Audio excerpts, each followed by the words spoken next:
5월 20일 목요일 새벽 예배를 하나님 앞에 올려드리겠습니다. 잠언 11장 1절에서 8절입니다. 속이는 저울은 여호와께서 미워하시나 공평한 추는 그가 기뻐하시느니라. 교만이 오면 욕도 오거니와 겸손한 자에게는 지혜가 있느니라. 정직한 자의 성실은 자기를 인도하거니와 사악한 자의 패역은 자기를 망하게 하느니라. 재물은 진노하는 날에 무익하나 공의는 죽음에서 건지느니라. 완전한 자의 공의는 자기의 길을 곧게 하려니와 악한 자는 자기의 악으로 말미암아 넘어지리라. 정직한 자의 공의는 자기를 건지려니와 사악한 자는 자기의 악에 잡히리라. 악인은 죽을 때에 그 소망이 끊어지나니 불의의 소망이 없어지느니라. 의인은 환난에서 구원을 얻으나 악인은 자기의 길로 가느니라. 오늘 본문 말씀은 하나님의 백성들의 경제 생활을 소재로 담아내고 있습니다. 세상의 가치로 사는 분들은 조금이라도 다른 사람으로부터 이익을 얻기 위해 저울을 속인다든지 무게를 속인다든지 할 것입니다. 세상의 가치를 가진 분들은 하나님을 믿지 않기 때문에 결국 자기 힘으로 부자가 되려고 할 테고, 그러면 남을 속이는 방법이 더 빠르게 생각할 것입니다. 그러나 하나님의 가치로 사는 분은 정직한 길을 택하게 됩니다. 하나님의 백성에게 중요한 것은 세상의 식대로 사는 것이 아니라 하나님의 식대로 사는 것이기 때문이죠. 먼저 1절을 보면 속이는 저울은 여호와께서 미워하시나 공평한 추는 그가 기뻐하시느니라. 고대 상업을 상징하는 저울을 소재로 교훈을 하고 있습니다. 당시 저울은 공동체가 수립한 기준이고 상호 신뢰를 유지하는 척도였습니다. 공정한 거래는 공정한 저울에 의해서 입증되었던 것이죠. 속이는 저울은 보다 큰 이익을 얻기 위해 정량과 다른 추를 이용하는 행위입니다. 공평한 추, 공평한 돌은 무게를 잴 때 표준이 되는 돌로 고대 상인들은 이것을 저울과 함께 가지고 다녔습니다. 1절에서 중요한 점은 거짓된 상술과 정직한 무역에 대한 판단의 기준, 여호와께서 미워하심과 기뻐하심이라는 것이죠. 장사하는 사람들은 작은 이익을 모아서 부자가 되기 때문에 아주 작은 이익에 민감할 수밖에 없습니다. 작은 것 하나하나를 철저하게 따져야 돈이 모일 수 있기 때문이죠. 그런데 세상적 기준의 사람들은 더 욕심을 내서 저울을 속이고 추를 속여서 부당하게 돈을 더 받음으로 빨리 부자가 되려고 합니다. 사실 우리가 정직하게 거래를 하면 제대로 줄 것을 주고 받을 것을 받기 때문에 돈이 잘 벌리지 않을 수 있습니다. 그런데 하나님의 백성들은 하나님의 식대로 장사를 하고 하나님께서 돈을 벌게 해주신 분이라는 믿음을 가지고 사는 것이죠. 2절 보면 교만이 오면 욕도 오거니와 겸손한 자에게는 지혜가 있느니라. 2절에서 보여주는 태도는 재물을 대하는 태도를 보여줍니다. 교만은 하나님을 두려워하지 않고 속이는 저울을 사용해 부당한 이익을 추구하는 자들에 대한 묘사입니다. 그러한 자들은 욕을 먹거나 불명예를 당하게 됩니다. 그러나 겸손한 자는 공평한 추를 사용합니다. 겸손한 자는 여호와께서 공정한 거래를 기뻐하심을 아는 것이죠. 3절부터는 정직한 자와 사악한 자의 대조를 합니다. 3절은 그 원리를 의인화해서 정직한 자와 사악한 자의 삶으로 재조명하고 있습니다. 정직한 자의 성실은 스스로 인도를 합니다. 어디로 인도하는지에 대한 설명이 없지만 4절의 죽음이라는 단어와 연관해 추측해 볼 수 있죠. 정직한 자의 성실은 생명으로 인도하고 사악한 자의 패역은 사망으로 인도하게 됩니다. 4절 보면 재물은 진노하는 날에 무익하나 공의는 죽음에서 건지느니라.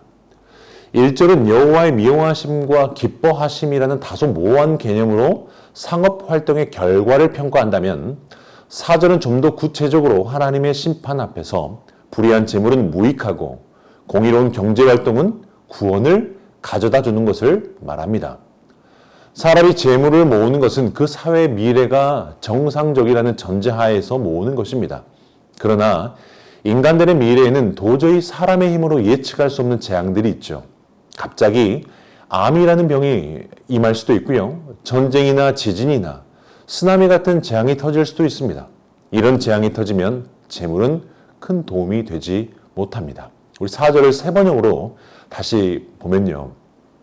재물은 진노의 날에 쓸모가 없지만 의리는 죽을 사람도 건져낸다 라고 합니다.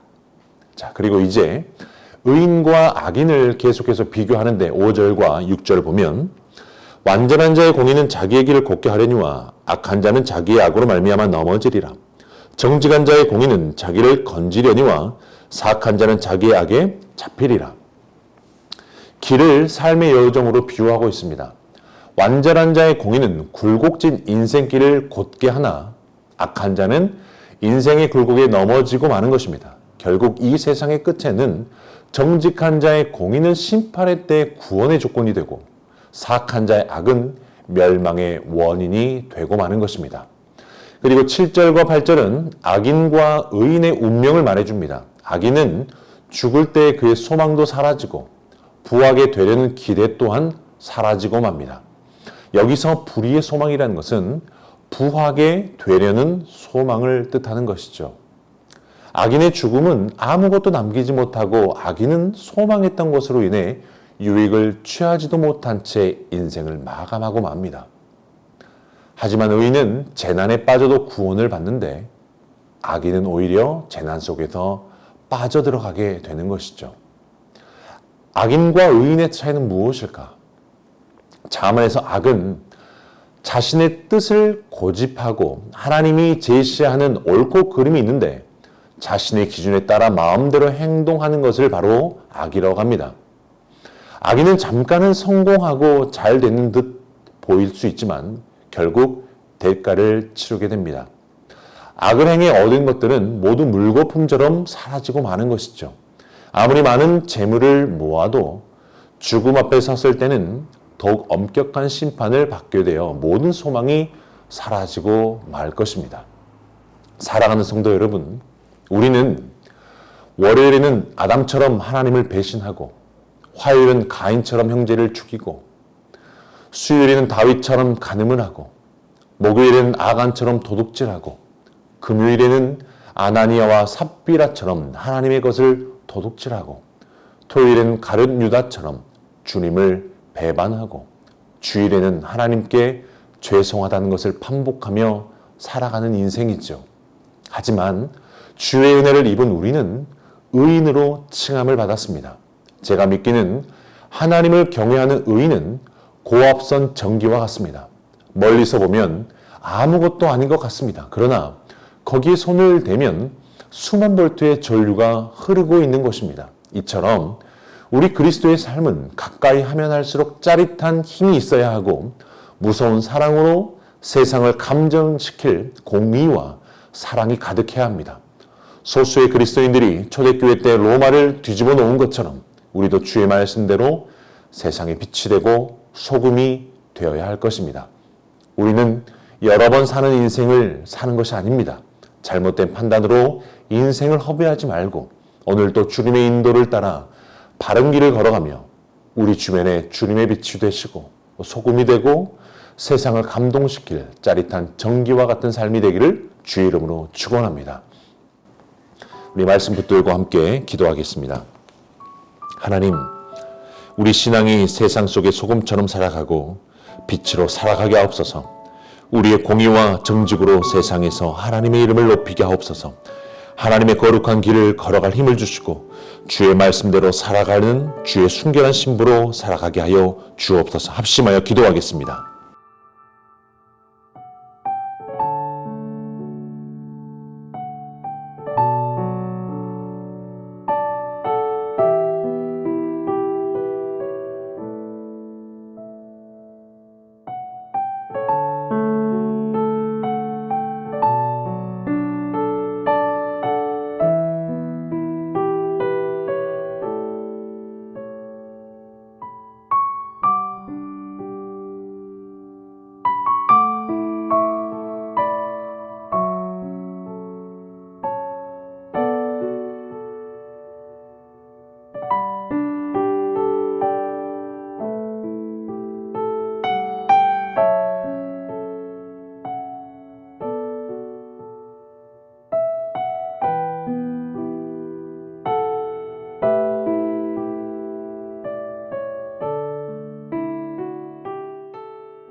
자녀를 위해서 기도하겠습니다.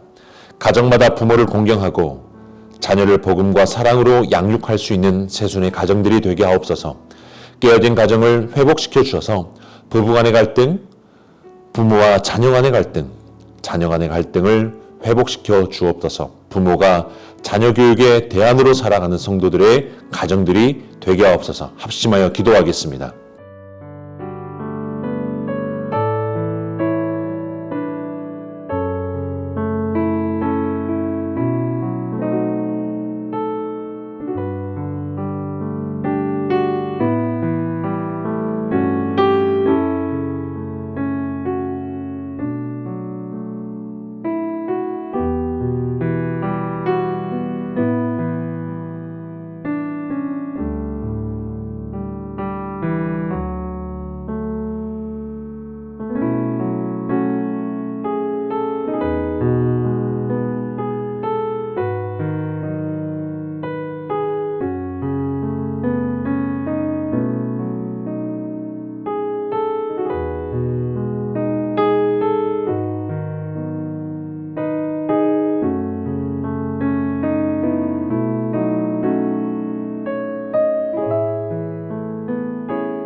나라와 열방을 위해서 기도할 때에 코로나로부터 주님께서 지켜주시고 백신 접종이 원활하게 되어서 일상생활과 신앙생활이 회복되게 하옵소서.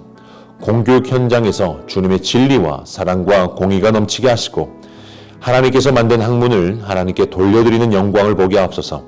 북한교회와 성도들을 지켜주시고 미얀마의 교회와 신학교와 성도들을 보호하여 주옵소서. 합심하여 기도합니다.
우리 탄자니아와 환우를 위해서 기도할 때에 우리 김현석 선교사님과 고미라 선교사님을 위해서 기도할 때에 코로나로 인한 치안 문제가 생겼는데 안전을 지켜주옵소서. 마을 초등학교 식당을 통해 아이들이 감사 기도로 함께 식사를 시작하고 있습니다. 마을 주민들의 회의 장소로 활용되고 복음을 효과적으로 전하는 장소로 사용될 수 있게 하옵소서. 6월에 열리는 탄자니아 국회 때 외국인에 대한 규제가 완화되게 하옵소서. 김인혜 집사님, 김영자 권사님, 김찬준 집사님, 정승우 권사님, 김봉남 권사님, 조금열 집사님, 안행순 집사님, 최혁기 성도님, 정성희 집사님의 어머님을 위해서 합심하여 기도합니다.